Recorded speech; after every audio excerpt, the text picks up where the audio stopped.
نحمدہ ونصلی علی رسولہ الکریم اما بعد فاعوذ باللہ من الشیطان الرجیم بسم اللہ الرحمن الرحیم۔ بھائیوں اور بہنوں، ہاتھ پھیلا کر ادھار مانگنے کے بجائے اللہ کے دو ناموں کی تسبیح پڑھ لیں، انشاءاللہ کبھی کسی کے محتاج نہیں ہوں گے۔ ناظرین، اللہ تعالیٰ نے انسان کو دنیا میں آزمائش کے لیے بھیجا ہے، اور ان آزمائشوں میں سے ایک آزمائش مال و دولت کی کمی اور غربت بھی ہے، لیکن اسلام نے نہ صرف اس مسئلے کی حقیقت کو بیان کیا ہے بلکہ اس سے بچنے اور نجات پانے کے لیے بھی واضح اور مؤثر رہنمائی فراہم کی ہے۔ قرآن مجید اور احادیث نبویہ میں محتاجی سے بچنے کے لیے کئی روحانی، عملی اور اخلاقی طریقے بیان کیے گئے ہیں، جن پر عمل کر کے انسان دنیا میں عزت کے ساتھ زندگی گزار سکتا ہے اور آخرت میں سرخرو ہو سکتا ہے۔ ہمارا آج کا وظیفہ بھی غربت اور تنگ دستی میں ہاتھ پھیلا کر ادھار مانگنے کے بجائے اللہ تعالیٰ کے دو ناموں کی تسبیح پڑھنے کا وظیفہ ہے کہ جو اللہ تعالیٰ کے ان دو ناموں کی تسبیح پڑھ لیتا ہے، اللہ تعالیٰ اس کو کبھی کسی کا محتاج نہیں ہونے دیتا، اور جو اللہ تعالیٰ کے دیے ہوئے پر شکر ادا کرتا ہے تو اللہ تعالیٰ اسے مزید عطا فرماتا ہے، اور جو صبر سے کام لیتا ہے اور ان وظائف کو، ان اعمال کو اپنی زندگی کا حصہ بنا لیتا ہے تو اللہ تعالیٰ اس کی محتاجی کو دور کرتے ہوئے اس کی ہر خواہش کو پورا کر دیتا ہے، اس کو مال و دولت، رزق وافر مقدار میں عطا فرماتا ہے کہ اس کو کسی کے آگے ہاتھ پھیلانے کی ضرورت نہیں پڑتی۔ بھائیوں اور بہنوں، تمام تعریفیں اور شکر اس ذات کا جس نے ہمیں ایک اور دن اپنی عبادت کے لیے عطا فرمایا۔ آج کے اس عظیم دن میں اللہ رب العزت کا فضل حاصل کرنے کے لیے اور اس کا شکر ادا کرنے کے ساتھ ساتھ اس کی عبادت میں مشغول رہنا چاہیے۔ اس کی عبادت کرنے کے کئی طریقے ہیں۔ انسان دل میں اللہ کا ذکر کر کے بھی اس کی عبادت کر سکتا ہے، زبان سے کلمات ادا کر کے بھی اس کی عبادت کر سکتا ہے، نماز قرآن پڑھ کر بھی اس کی عبادت کر سکتا ہے، اللہ تعالیٰ کی مخلوق کی خدمت کر کے بھی اس کے فضل کا حقدار بن سکتا ہے، کیونکہ مخلوق خدا کی خدمت کرنا یا کسی بھوکے کو کھانا کھلانا بھی عبادت میں شمار ہوتا ہے۔ تو اللہ تعالیٰ کی مخلوق کی خدمت، اس کے ذکر و اذکار، اس کے نام کی تسبیح کر کے اللہ کا قرب حاصل کیا جائے تو ہمارا آج کا وظیفہ ایسے ہی اللہ تعالیٰ کی تسبیح کر کے اس کا فضل اور قرب حاصل کرنے کا بہت ہی بہترین وظیفہ ہے کہ اس کے ناموں کی اس تسبیح کو بتائے گئے طریقے کے مطابق پڑھنے سے انسان کی تمام مالی تنگ دستی، رزق کے حوالے سے پریشانیاں، تمام مصیبتیں، دکھ، درد سب ختم ہو جاتا ہے۔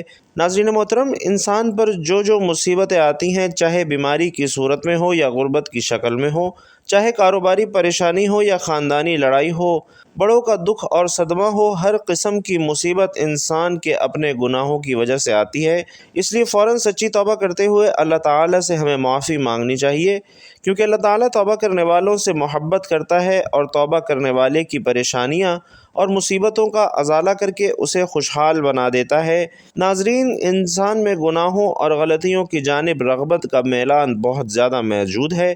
انسان کو نفس گناہوں میں مبتلا کرنے کی کوشش کرتا رہتا ہے۔ جس میں سلیم الفطرت انسان کسی گناہ یا غلط کام کا ارتکاب کرتا ہے تو وہ یہ جان رہا ہوتا ہے کہ وہ غلط کام یا ظلم و زیادتی کر رہا ہے، وہ رسول علیہ الصلاۃ والسلام کے طریقے کی مخالفت کر رہا ہے اور اللہ کے فرامین سے بغاوت کر کے اس کے قہر اور غضب کو دعوت دے رہا ہے۔ یوں وہ اپنی دنیا اور آخرت دونوں کو تباہ اور برباد کر دیتا ہے، لیکن اس کے ساتھ شیطان کے وار، خواہشات کا غلبہ، گناہوں کی عارضی لذت، دنیا کی چکا چوند، جھوٹی اور کھوکھلی عزت کا نشہ اس کو گناہ کے ارتکاب کی طرف لے جاتا ہے۔ گناہ کے ارتکاب کے وقت جب کبھی اس کا ضمیر گناہوں کو چھوڑنے کا کہتا ہے تو وہ یہ کہہ کر ضمیر کو خاموش کروا دیتا ہے کہ ابھی تو بڑی عمر پڑی ہے، میں عنقریب توبہ کر لوں گا، اور اسی طرح امیدوں اور خیالات سے دل کو بہلاوے میں رکھتا ہے اور گناہوں کی گہری دلدل میں دھنستا چلا جاتا ہے۔ در حقیقت گناہ انسان کے حق میں نہایت خطرناک ہیں، اس سے دنیا اور آخرت دونوں برباد ہو جاتے ہیں، اور گناہ کا اثر جسم میں زہر کی طرح سرایت کر جاتا ہے۔ ناظرین محترم، حضرت آدم علیہ السلام کو جنت سے نکالے جانے اور ابلیس کے ملعون ہونے کی وجہ بھی یہی گناہ کی نحوستیں تھیں۔ قوم نوح اور عاد و ثمود کو بھی گناہوں کی وجہ سے عذاب سے دوچار کیا گیا۔ ناظرین، صرف یہی نہیں بلکہ گناہوں کے بے شمار برے اثرات اور نقصانات ہیں جو کہ انسان کے ذہنی، جسمانی اور روحانی کردار پر بھی اثر انداز ہوتے ہیں، اور اس میں سب سے بڑا نقصان یہ ہے کہ گناہوں کے ارتکاب کی وجہ سے انسان کو نور الہی اور علم و عقل سے محروم کر دیا جاتا ہے۔ امام شافعی رحمۃ اللہ علیہ فرماتے ہیں کہ میں نے اپنے استاد سے کمزور حافظے کی شکایت کی تو انہوں نے مجھے ترک معاصی یعنی گناہ ترک کرنے کی نصیحت فرمائی، اور آپ نے یہ بتایا کہ اللہ ایک نور ہے اور اللہ کا نور گناہ گار کو نہیں دیا جاتا۔ بھائیوں اور بہنوں، گناہوں کا ایک اثر یہ بھی ہوتا ہے کہ انسان کی روزی اور رزق میں تنگی آ جاتی ہے۔ یاد رکھیے کہ حصول رزق اور فراخی معاش کے لیے ترک گناہ سے بہتر کوئی چیز نہیں ہے۔ اللہ تعالیٰ فرماتے ہیں کہ جو شخص اللہ سے ڈرتا ہے اور گناہوں سے باز آ جاتا ہے، اللہ اس کے لیے مشکلات سے بھی نکلنے کا راستہ پیدا کر دیتا ہے اور اسے ایسے رزق دے گا جہاں سے اس کا گمان بھی نہیں جاتا۔ انسان کے دل میں اللہ کی عظمت کم ہو جاتی ہے، تبھی تو انسان گناہ کرتا ہے، اور بندہ گناہ کرنے میں کوئی عار محسوس نہ کرے تو دل پر پردہ پڑ جاتا ہے اور مہر لگ جاتی ہے۔ جب انسان اللہ کو بھول جاتا ہے تو اللہ انہیں برباد کر دیتا ہے اور ذلت اور رسوائی ان کا مقدر ہو جاتی ہے۔ ناظرین محترم، اللہ تعالیٰ بڑا بے نیاز ہے جبکہ بندہ ہر لمحہ اس کا محتاج ہے۔ پھر وہ اللہ کے ذکر سے کیسے غافل رہ سکتا ہے؟ اور اگر غافل رہتا ہے تو یقین کیجئے اپنی جان پر خود ظلم کرتا ہے، کیونکہ اللہ تو اپنے بندے پر کبھی بھی ظلم نہیں کرتا، بلکہ لوگ اپنی جانوں پر خود ظلم کرتے ہیں۔ اس کا حال ایسا ہوتا ہے جیسے اس کے پاس تلوار تو موجود ہو مگر زنگ آلود ہو۔ گناہوں سے دل زنگ آلود اور مفلوج ہو جاتا ہے۔ نفس امارہ برائی کا حکم دیتا ہے، وہ خواہشات اور گناہوں سے قوی دلیر اور درندہ صفت بن جاتا ہے، جبکہ نفس مر جاتا ہے، اور ایسا شخص دنیا میں بھی اور برزخ میں بھی مر چکا، اور آخرت میں بھی اس کے لیے کوئی چیز نہیں۔ اگر وہ اللہ کو یاد کرتا ہے تو دل ساتھ نہیں دیتا، زبان ذکر کرتی ہے تو دل غافل ہو جاتا ہے۔ ہر آدمی جانتا ہے کہ ہر اچھے یا برے عمل کا رد عمل بھی ضرور ہوتا ہے۔ دنیا میں پیش آنے والے حالات پر سب سے زیادہ اثر انداز ہونے والی چیز انسان کے اچھے یا برے اعمال ہی ہیں، جن کا براہ راست تعلق اللہ تعالیٰ کی خوشنودی اور ناراضگی سے ہے۔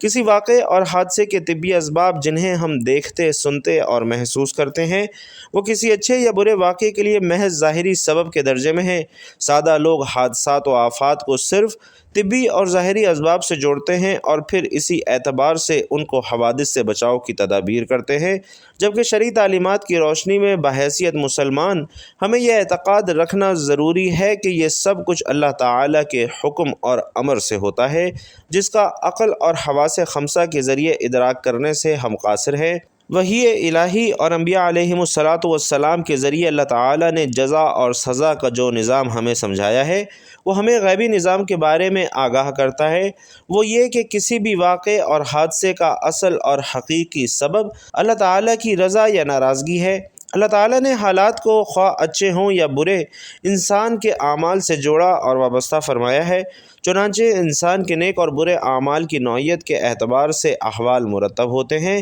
صحت و مرض، نفع و نقصان، کامیابی اور ناکامی، خوشی اور غمی، بارش اور خشک سالی، مہنگائی، امراض، زلزلہ، طوفان، سیلاب وغیرہ۔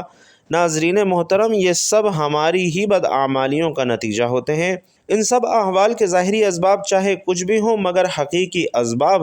ہمارے نیک اور بد اعمال ہی ہوتے ہیں۔ ناظرین، اسی طرح کے خوفناک واقعات انفرادی ہوں یا اجتماعی، دراصل اللہ تعالیٰ کی طرف سے الارم اور گھنٹی ہوتے ہیں تاکہ انسان اپنے اعمال کا محاسبہ کرے اور کوئی اس کی غفلت دل کو جنبش دینے میں کامیاب ہو جائے۔ جب بھی میں کہتا ہوں کہ اللہ تعالیٰ ہمارا حال دیکھ اور حکم ہوتا ہے، اپنے نامہ اعمال دیکھ، دنیا میں پیش اچھے برے واقعات سے حاصل ہونے والا انسانی تجربہ بھی اسی پر شاہد ہے کہ ہمارے سارے لوگ اور قوموں پر اللہ تعالیٰ کی نافرمانی کی وجہ سے دنیا میں ہی مختلف قسم کے عذاب آئے ہیں۔ مثلاً کوئی مسخ کر دیا گیا، کوئی زمین میں دھنسا دیا گیا، کوئی دریا میں غرق کیا گیا، کوئی طوفان کی نظر ہوا، اور انتباہ شدہ عوام کی بستیوں کے کھنڈرات آج بھی اس حقیقت پر مبنی ہیں۔ اللہ تعالیٰ نے قرآن مجید اور حضور علیہ الصلاۃ والسلام نے احادیث مبارکہ میں اعمال کی حسب نوعیت اس بات کو جیسی کرنی ویسی بھرنی کے مختلف پہلوؤں اور طریقوں سے بیان فرمایا ہے۔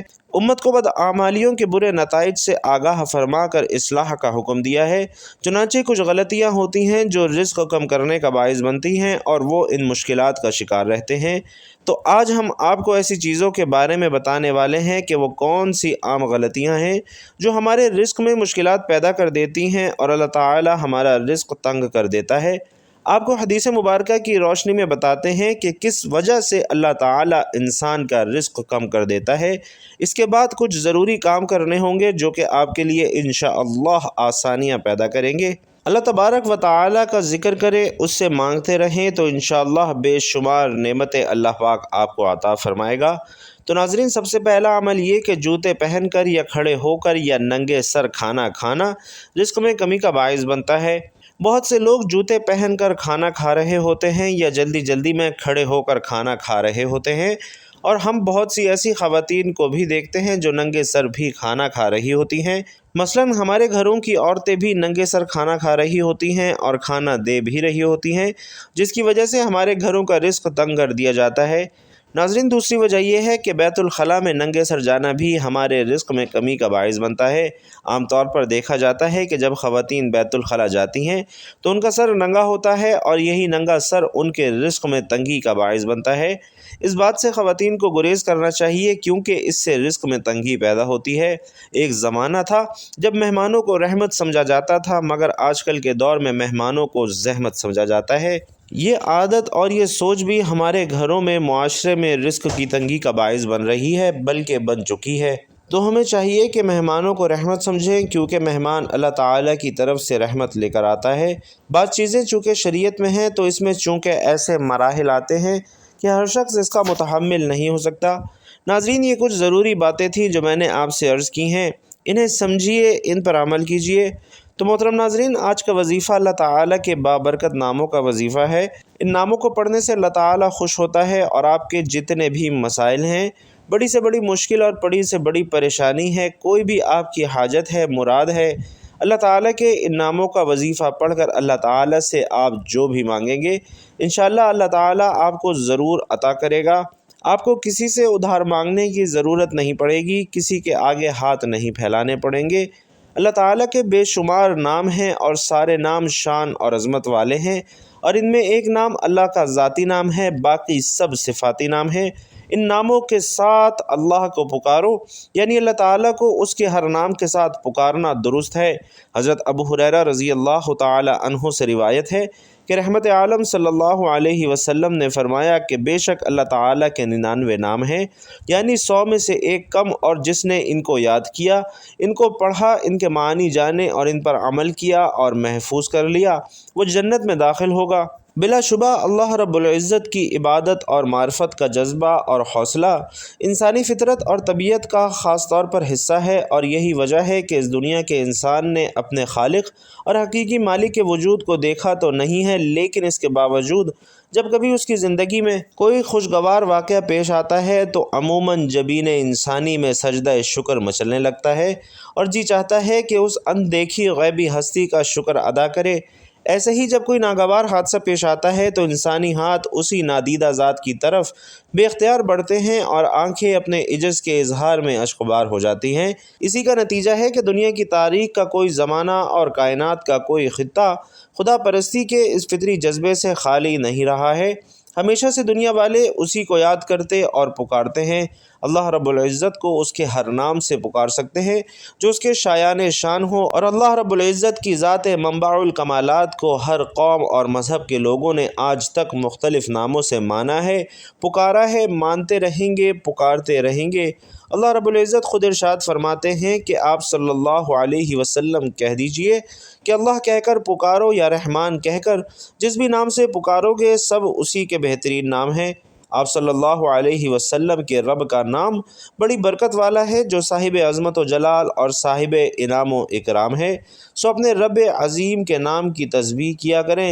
اللہ ہی کی تسبیح کرتے ہیں جو بھی آسمانوں اور زمین میں ہیں، اور وہی بڑی عزت والا، بڑی حکمت والا ہے۔ اسی کے لیے آسمانوں اور زمین کی بادشاہت ہے، وہی جلاتا اور مارتا ہے، اور وہی ہر چیز پر بڑا قادر ہے۔ وہی سب سے اول اور سب سے آخر ہے، اور اپنی قدرت کے اعتبار سے ظاہر اور اپنی ذات کے اعتبار سے پوشیدہ ہے، اور وہ ہر چیز کو خوب جاننے والا ہے۔ اللہ کی حمد کرو جس میں تمام تر کمالات اور پاکیزگی کی صفتیں ہیں، جس کی تمام تر بہترین نام ہیں، جو تمام تر نقصانات سے پاک ہے۔ اس کی اولاد نہیں، اس کا شریک نہیں، وہ واحد ہے، احد ہے، صمد ہے۔ نہ اس کے ماں باپ، نہ اولاد، نہ اس کی جنس کا کوئی اور، نہ وہ ایسا حقیر کہ کسی کی حمایت کا محتاج ہو یا وزیر و مشیر کی اسے حاجت ہو، بلکہ تمام چیزوں کا مالک صرف وہی ہے، سب کا مدبر مقدر وہی ہے، اسی کی مشیت تمام مخلوق پر چلتی ہے، وہ وحدہ لا شریک ہے، نہ اس کی کسی سے بھائی بندی ہے، نہ کسی کی مدد کا وہ طلبگار ہے، وہ تو ہر وقت اس کی عظمت، جلالت، کبریائی، بڑائی اور بزرگی بیان کرتا رہے، اور مشرکین جو تہمتیں اس پر باندھتے ہیں تو ان سے اس کی ذات کی بزرگی، بڑائی اور پاکیزگی بیان کرتا رہے۔ تو ناظرین، اب ہم جان لیتے ہیں کہ آپ نے کیا وظیفہ پڑھنا ہے، کیسے پڑھنا ہے۔ ناظرین، آج کے دن کسی بھی وقت جب جہاں آپ کو وقت ملے، باوضو مصلی پر بیٹھ کر آپ نے سب سے پہلے نبی کریم صلی اللہ علیہ وسلم کی ذات مبارکہ پر درود پاک پڑھنا ہے۔ اللہم صلی علی محمد وعلی آل محمد کما صلیت علی ابراہیم وعلی آل ابراہیم انک حمید مجید۔ اللہم بارک علی محمد وعلی آل محمد کما بارکت علی ابراہیم وعلی آل ابراہیم انک حمید مجید۔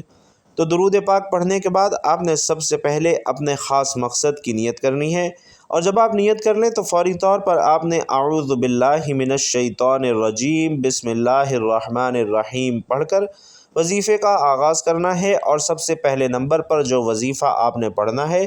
ناظرین محترم، وہ وظیفہ ہے یا مسبب الاسباب کا، اور یا مسبب الاسباب کا مطلب ہے اے اسباب پیدا کرنے والی ذات، اگر آپ بے روزگار ہیں، روزگار کے لیے انشاءاللہ بہترین اسباب بن جائیں گے۔ اگر آپ کا کاروبار بالکل ٹھپ ہو چکا ہے تو یا مسبب الاسباب کا یہ وظیفہ کرنے سے آپ کا کاروبار انشاءاللہ ترقی اور عروج پر پہنچ جائے گا، یا آپ کا جو بھی مقصد ہے وہ انشاءاللہ یا مسبب الاسباب کے اس وظیفے سے پورا ہو جائے گا۔ ناظرین، یہ وظیفہ یا مسبب الاسباب آپ نے اپنے دائیں ہاتھ کی انگلیوں پر یا تسبیح کے دانوں پر صرف 21 بار پڑھنا ہے۔ 21 بار یا مسبب الاسباب پڑھنے کے بعد آپ نے دوسرے نمبر پر جو وظیفہ پڑھنا ہے، اس وظیفے کو آپ نے اپنی زندگی میں بہت بار پڑھا ہوگا۔ بہت آسان سا اور چھوٹا سا وظیفہ ہے۔ آپ نے اب یا اللہ یا لطیف کا وظیفہ کرنا ہے۔ ناظرین، یا اللہ رب کریم کا ذاتی نام ہے، اور یا لطیف رب کریم کا صفاتی نام ہے۔ جب آپ اللہ کو اس کے ذاتی اور صفاتی ناموں سے پکارتے ہیں تو رب راضی ہو جاتا ہے، اور جب رب راضی ہو جاتا ہے تو میرا رب بہتر نہیں بلکہ بہترین سے نوازتا ہے، پھر میرا رب بن مانگے عطا فرماتا ہے۔ لفظ اللہ کی ایک زبردست خصوصیت آپ کو بتاؤں کہ یہ ہے کہ قرآن کریم میں لفظ اللہ تقریباً 2940 مرتبہ آیا ہے، حتیٰ کہ جمہور اہل علم نے تو لفظ اللہ ہی کو اسم اعظم قرار دیا ہے، اور حضرت شیخ عبدالقادر جیلانی رحمۃ اللہ علیہ فرماتے ہیں کہ اگر لفظ اللہ زبان سے اس حال میں ادا کیا جائے کہ دل میں اللہ تعالی کے علاوہ کچھ نہ ہو، تب لفظ اللہ اسم اعظم ہے، اور لفظ اللہ ایسا بابرکت نام ہے کہ اگر خدا نخواستہ غفلت کے ساتھ بھی لیا جائے تب بھی برکت سے خالی نہیں، پھر عظمت کے ساتھ لینے کی کیا فضیلت ہوگی۔ اور اسی طرح یا لطیفو کو بھی اسم اعظم کہتے ہیں، اور اس کی لطافت یہ ہے کہ بعض اوقات بندہ یا رزاقو کرتا ہے تو اللہ تعالیٰ بندے کو رزق عطا فرماتا ہے، لیکن یا لطیفو کی طاقت یہ ہے کہ جو بندہ یا لطیفو پڑھتا ہے تو اللہ تعالیٰ آسانی کے ساتھ رزق عطا فرماتا ہے۔ یا لطیفو اللہ تعالیٰ کے خوبصورت ناموں میں سے ایک نام ہے، اور اس کا مطلب ہے نرم، اور ایک حدیث میں حضور نبی کریم صلی اللہ علیہ وسلم نے فرمایا کہ اللہ نرم ہے، اور وہ نرم کو وہ دیتا ہے جو سخت کو نہیں دیتا، اور یہ حدیث دوسروں کے ساتھ اللہ تعالیٰ کے ساتھ ہمارے معاملات میں نرمی کی اہمیت پر بھی زور دیتی ہے۔ وہ ہمیں یہ بھی یاد دلاتے ہیں کہ اللہ تعالیٰ کی صفت ہمیں اپنی زندگی میں نرمی پیدا کرنے کے لیے تحریک اور انوائی کا ذریعہ ہے۔ تو ناظرین محترم، بہت ہی مجرب اور آسان سا عمل ہے۔ اللہ تعالیٰ کے ان دونوں ناموں کی تسبیح آپ نے 100 مرتبہ پڑھنی ہے، یعنی ایک تسبیح مکمل پڑھنی ہے، اور جب 100 مرتبہ یہ دونوں ناموں کی تسبیح آپ پڑھ لیں تو آخر میں آپ نے 33 مرتبہ استغفار پڑھنا ہے۔ یہ بھی اگر آپ چاہیں تو ہاتھوں کی انگلیوں پر گن کر پڑھ سکتے ہیں، یا تسبیح کے دانوں پر گن کر پڑھ سکتے ہیں۔ دل میں اپنے گناہوں پر ملامت کرتے ہوئے سچی توبہ کرتے ہوئے استغفار پڑھنا ہے، تاکہ اللہ تعالیٰ آپ کے گناہوں کو معاف فرما کر آپ پر نظر کرم فرمائے، اور آپ کے رزق کی پریشانیاں، مال و دولت کی تنگی کو دور فرمائے، تاکہ آپ کو کسی کے سامنے ہاتھ پھیلانے کی ضرورت نہ پڑے، نہ کسی سے ادھار مانگنے کی ضرورت پڑے۔ بندوں کے سامنے رسوا ہونے سے بہتر ہے کہ اللہ تعالیٰ کی تسبیح بیان کی جائے، اسے راضی کر لیا جائے، کیونکہ جب اللہ تعالیٰ بندے سے راضی ہو جاتا ہے تو اسے وہ سب کچھ عطا فرماتا ہے جس کی بندہ خواہش کرتا ہے۔ تو آپ نے اپنے وظیفے کو اپنے گناہوں اور غلطی کوتاہیوں کی وجہ سے زائل نہیں کرنا۔ آخر میں استغفار کا ذکر لازمی کرنا ہے اور اس کے بعد درود شریف پڑھنا ہے جو آپ نے عمل شروع کرنے سے پہلے پڑھا تھا، اور اس کے بعد اللہ پاک سے رو رو کر گڑ گڑا کر اپنی حاجتیں طلب کرنی ہیں۔ انشاءاللہ آپ اللہ پاک سے جو کچھ مانگیں گے اللہ پاک آپ کو ضرور عطا فرمائے گا۔